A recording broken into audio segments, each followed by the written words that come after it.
மின்னம்பலம் நேயர்களுக்கு வணக்கம். கருத்து கணிப்பாளர் திரு ஜேவிசி ஸ்ரீராம் அவர்களுடன் பேச இருக்கின்றோம். வணக்கம் சார். வணக்கம் மேடம். நலமா இருக்கீங்களா? நல்லா இருக்கேன் மேடம். இப்ப பாமகவுக்கு அந்த 18 தொகுதிகள் அப்படின்னு ஒதுக்கீடு செய்யப்பட்டது. இப்போ சசிகலா அவர்களும் ராமதாஸ் அவர்களும் கூட்டணி அமைச்சிருக்காங்க.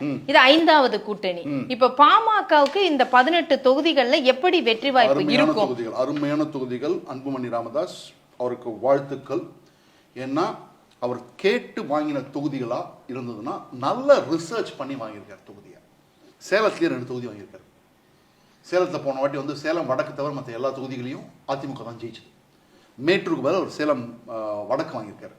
சேலம் மேற்கு வாங்கியிருக்காரு. சேலம் மேற்கும் வாங்கியிருக்காரு, சேலம் வடக்கும் வாங்கியிருக்காரு. ஓகே. அதுக்கப்புறம் பார்த்தீங்கன்னா உங்களுக்கு வந்து தர்மபுரி, பெண்ணகரம், விக்கிரவாண்டி, சோளிங்கர், மயிலாடுதுறை, இப்போ சொன்ன மயிலாடுதுறை, சொன்ன திருப்போரூர், ஜெயங்கொண்டான், இதெல்லாம் வந்து அவர் வந்து அருமையான சான்ஸ். போலூர்லேயும் அவுட் சைட் சான்ஸ் இருக்குன்னு நினைப்பேன். செஞ்சியில் ஆன்டி இன்கம்பன்சி மஸ்தானுக்கு எழுத்தாப்புல இருக்கு. அவரோட கேண்டிடேட் எந்த அளவுக்கு ஸ்ட்ராங்காக இருக்காரோ அதை பொறுத்திருக்கு. விருதாச்சலத்தில் அவங்க ஜெயிப்பாங்க. போன வாட்டி 900 votes சேஞ்சில் தான் தோத்து போனாரு. இந்த வாட்டி ஜெயிப்பார் காங்கிரஸ் கிட்ட.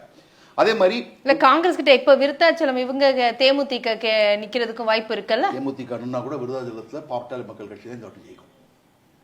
ஷோர். சரி. ரிஷிவாந்தியம் கஷ்டமான சீட்டு. ஏன்னா சிட்டிங் டிஎம்கே எம்எல்ஏ கொஞ்சம் ஸ்ட்ராங்கான எம்எல்ஏ இருக்கார். காட்டுமன்னார் கோயில் எப்போதுமே கஷ்டமான சீட்டு. அது ஏன்னா விசிகாக்கு சாலிட் ஓட் பேஸ் இருக்கு. இவங்களுக்கு இருக்கு ஓட்டு. ஆனால் அது எந்த ஓட்டு அதிகமாகுங்கிறது வந்து யாராலையும் சொல்ல முடியாது. ஏன்னா எனக்கு என்னமோ காட்டுமன்னார் கோயிலில் வந்து விசிகாக்கு வாய்ப்பு அது அதிகம் தான் நினைக்கிறேன். கீழ்வேலூரில் வந்து விஜய் பயங்கரமாக பிரிக்கிறார்.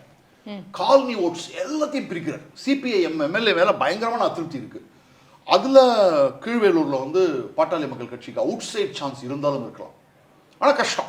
அது வந்து அங்கே ஏன்னா சிபிஐ எம்எல்ஏ மேலே பயங்கரமான அதிருப்தி. அவர் நிற்காம திமுக நின்னாங்கன்னா வேற மாதிரி போகும் களம். பெரம்பூர் விஜய் தான் நிக்கிற மாதிரி தகவல் வந்திருக்கு. விஜய் நிற்கிறாருன்னு நீங்க தானே சொன்னீங்க. விஜய் எப்படி பிரிச்சாரு? விஜய் அவ்வளவுதாங்க. விஜய் நிற்கிறாருன்னா திமுக தோத்துருமா? பெரம்பூர்ல எவ்வளவு வருஷமா திமுக பாமக ஜெயிக்குமான்னு தான். திமுக தோத்துருமா? அது பாமக ஜெயிக்குமா? பாமக தான் ஜெயிக்கலாம், வாய்ப்பே கிடையாது. பெரம்பூர்லாம் திமுக தான் ஜெயிக்கும். சேலம் வடக்கு அதான் சொல்லிட்டீங்க. சேலம் வடக்கு கஷ்டம். ஆனா மார்ஜின் ரொம்ப கம்மியா இருக்கும். இன்ஃபேக்ட் நல்ல விஷயம் பண்ணாரு இவங்களுக்கு கொடுத்தது. ஏன்னா சேலம் வடக்குல வந்து சம்பேர் அதிமுகவால புல் பண்ண முடியல.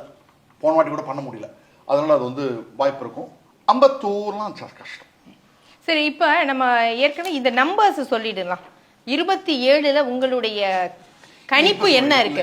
எவ்வளவு கிட்டத்தட்ட எத்தனை தொகுதிகள் வெற்றி பெற வாய்ப்பு இருக்கு? கொங்குல நல்லா இருக்கும், சவுத்துல நல்லா இருக்கும், ஆவடியில வந்து யார் கேண்டிடேட்னு பொறுத்திருக்கு. ஓகே, மயிலாப்பூர்ல யார் கேண்டிடேட் பொறுத்திருக்கு. டெல்டால கொடுக்கப்பட்ட இடங்கள் நல்ல இடங்கள் கிடையாது, கஷ்டமான இடங்களை கொடுத்துருக்காங்க. அதனால அங்க ஜெயிக்க முடியுமான்னு கேட்டீங்கன்னா எனக்கு கஷ்டமான இடங்கள். நார்த்ல கூட திருவண்ணாமலை வந்து கஷ்டமான இடம். அங்க வந்து ஜெயிக்கிறது ரொம்ப கஷ்டமான விஷயம். மொத்தம் 10 தொகுதிகள் சொல்லலாமா? சான்ஸ் இருக்கு. 10க்கே சான்ஸ். 10க்கு சான்ஸ் இருக்கு. இப்ப 10க்கும் குறைவான இடங்கள் தான். 10 to 12 பிளேसेस வந்து சான்ஸ் இருக்கு. ஏன்னா இப்ப கேண்டிடேட் போடணுங்க. கேண்டிடேட் போய் ஒர்க் பண்ணணும். ஏடிஎம்கேவோட சிங்கா ஒர்க் பண்ணணும். இப்ப கொங்குல நான் சொல்லுவேன் அடிச்சிடலாம் அப்படிமே. சவுத்துல கூட ஓரளவுக்கு சொல்லுவேன் அடிச்சிடலான்னு. இதெல்லாம் கஷ்டம். அதே மாதிரி பாமகவுக்கு எத்தனை தொகுதிகள்ல வெற்றி வாய்ப்பு இருக்குன்னு சொல்றீங்க? 18ல டபுள் டிஜிட். 18 டபுள் டிஜிட் தானே? Double digit. அதான் டபுள் டிஜிட். சார் மேடம் நான் சொல்றேன் மேடம், பாமகவோட one of the best performance இந்த வருஷம் இருக்கும் மேடம். சரி, பொறுத்து இருந்து பார்க்கலாம் எப்படி என்பதை. நன்றி. இதுவரை கருத்து கணிப்பாளர் திரு ஜேவிசி ஸ்ரீராம் அவர்களிடம் பேசினோம். நன்றி, வணக்கம்.